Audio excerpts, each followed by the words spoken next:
Artzaina eta Lamina. Artzain gazte bat, mendian zebilen bere hartaldearekin. Behin, kantu eder bat entzun zuen, kantu bat liluragarria. Ardiak antzirik, kantu hura ateratzen zen lekura jo zuen. Sasien artetik pasatuz, salu-malu errekaren ondora hurbildu zen. Eta ze ikusi zuen, neska paregabe bat, errekaren erdian zegoen ahoka baten gainean jarririk. Ile luzeak zituen, biziki luzeak eta orailak. Urrezko horazi batez, poliki lehuntzen zituen eta aldi berean kantuak saramelatzen.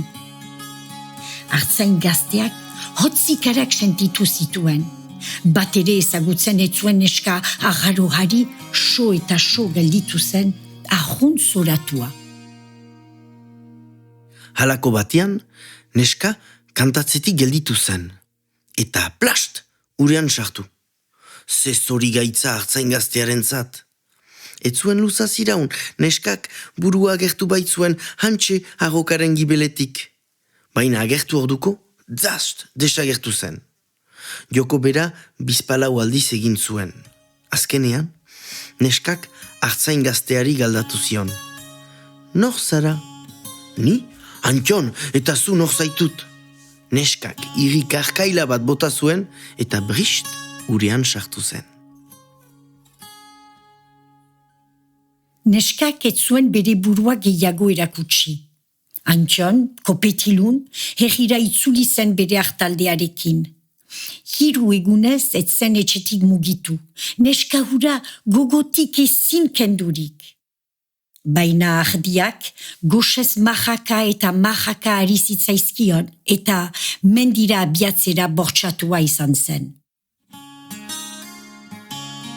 Bidean, berriz ere kantu eder baten oihartzuna entzun zuen. Antionen poza, ardiak utzirik briu-brau, neskaren gana hurbildu zen.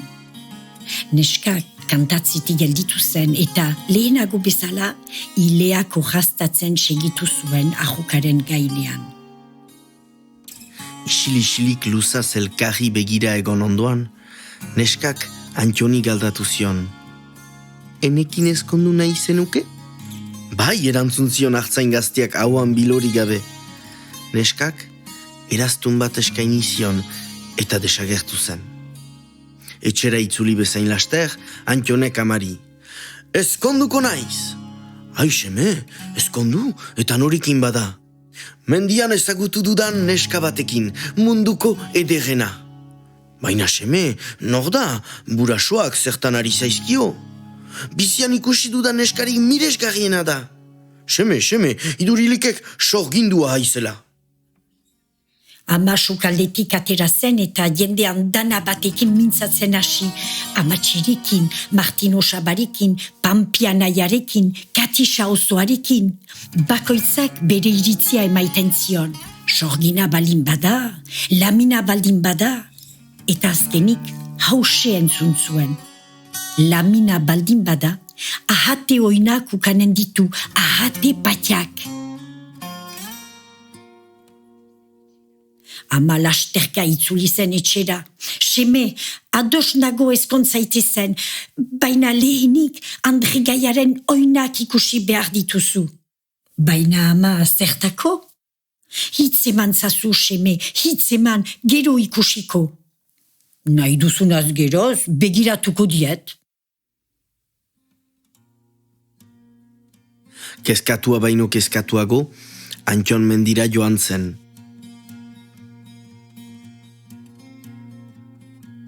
Sasien artetik pasatuz, azantzik egin gabe, errekara hurbildu zen.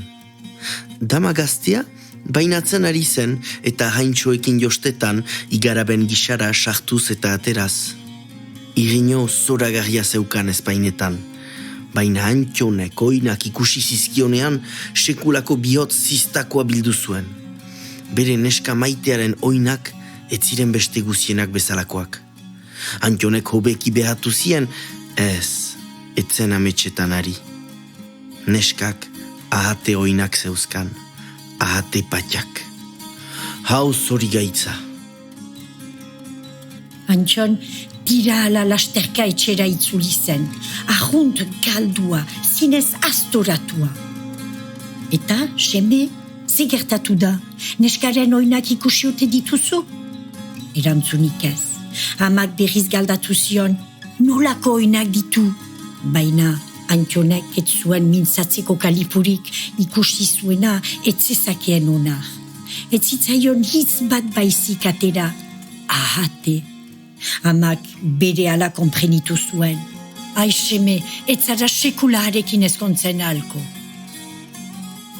Artzain gaztea eritu zen. Egunak iragan zituen ohean sukarra ezin kasatuz. Aurpegi ederura geldi-geldi agertzen zitzaion, eta haren boza entzuten zuen, deika eta deika, zatoz, Antxon, zatoz. Baina etzen joan, eta egun batez, penaren penaz, hil zen.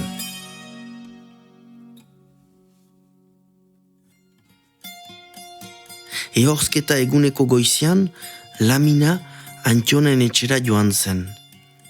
Musu esti bat eman zion kopetan, eta gorputza mixe zuri batez estalizion. Gero Lamina mendira itzuli zen. Gau eta egun negar egin zuen, negar eta negar. Eta haren malkoak isuri ziren lekuan iturri bat sortu zen.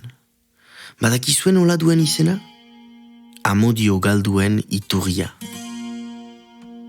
Zoazte mendialdera.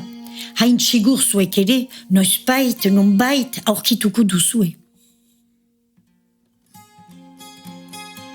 Historio hau kontatu dizuegu guri handerek kontatu moduan. Hala izan, hala ez izan, zuen bihotzak entzun dezan.